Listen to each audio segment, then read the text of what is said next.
Panoli GIDC સ્થિત ઇન્ડોરામાં company નજીક આજે એક માર્ગ અકસ્માતની ઘટના સામે આવી છે, જેમાં પૂરપાટ ઝડપે આવી રહેલી એક ક્રેને ફોર વ્હીલ ટેમ્પાને જોરદાર ટક્કર મારતા ટેમ્પો રસ્તા પર જ પલટી મારી ગયો હતો.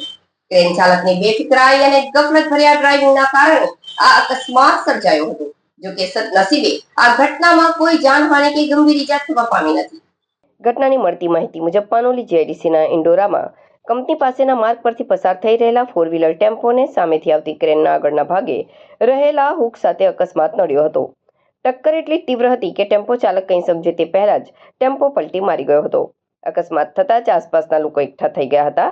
ત્યારબાદ ઘટના સ્થળે અન્ય એક ક્રેનને બોલાવીને પલટી ગયેલા ટેમ્પાને સીધો કરવામાં આવ્યો હતો. આ બનાવ સંદર્ભે હજી સુધી પોલીસ ચોપડે કોઈ અધિકૃત ફરિયાદ નોંધાઈ નથી. અંકલેશ્વર અને પાનોલી જીઆઈડીસી વિસ્તારમાં અવારનવાર પૂરપાટ ઝડપે દોડતા ભારે વાહનો અને અન્ય વાહન ચાલકો અને રાહદારીઓ માટે સતત જોખમરૂપ સાબિત થઈ રહ્યા છે, જેને લઈ સ્થાનિકોમાં પણ રોષ જોવા મળી રહ્યો છે.